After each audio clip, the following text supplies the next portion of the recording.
哎，你种的那要啊，当包呢，侬那古要都给你做好 dinner， 或古闹 every day， 了要的 every single night 古闹的呢，所以你啥的古闹都记不呀？所以侬那古都给你做好的古闹都记的呢。So it will be surprised， you tell 你啥的哇 I told you not to say So tell somebody 你有经验的就是嘛 ，you know what you gotta do it if you want to lose weight you gotta do it and then this is what I eat every day. Olia, okay, olia là do sweet potato, let me guys. Then broccoli, okay. Then chicken breast. Giờ chúng ta chỉ chicken breast, nó chỉ nó ngay giờ tao nè, tilapia fish, and tao muốn bỏ nó, nếu mua ít pan nó giờ $10. So giờ này nó sẽ chỉ it will last you like couple weeks. So okay. Then dessert thì cũng nó yogurt. So eat bao yogurt nó eat cold yogurt nó giờ 40 cents too. Nah, so it's very affordable. And đi nó chỉ xong chính đông là giờ giờ lấy thì mắc kiên là giờ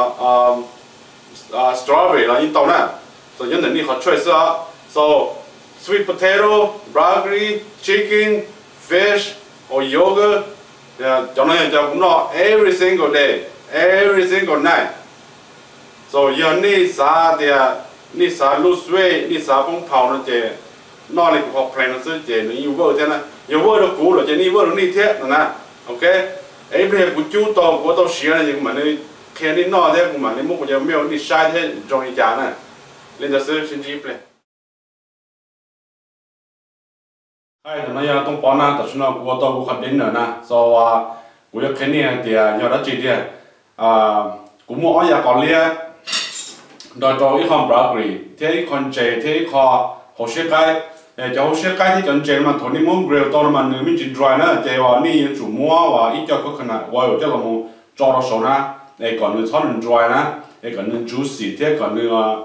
cái gì cả na, so ni nói nó sẽ chè nữa và baตัวนี้นะ So 你只上那毛的头啊，你弄得了，你那毛就你弄的头啊，烂死，就你弄的就你穿那就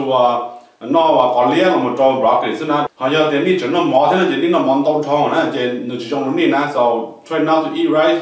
on the dinner， 就偷的就你那大就你就那一颗yogurt 都叫 yogurt 呢 non-fat yogurt 呢，就 whole tea whole Japanese green tea，so nói nó every single day sẽ chỉ nhiều ba tuần đi lose weight còn liên mà nếu mua phải bệnh nhân cho họ exactly lý do họ cho broccoli thế nào sau này nó sẽ chỉ nhiều ba tuần đi lose weight tao họ như nó mỏ sẽ chỉ mỏ nó nếu mua carbohydrate thế nếu mua calorie thế nếu mua sugar nhân cho họ nè sau này nó mỏ nó tao nó chỉ nhiều ô nó đi cho tao thế nào cái nhiều ba tuần đi thế nào nè so nó exactly cũng nó sẽ chỉ nhiều ba tuần đi giờ nếu mua question chỉ là nếu mua something better and let me know. So 必须把皮搞哇，被那 healthy 是觉得不是这不肯定啊，你也就开古天，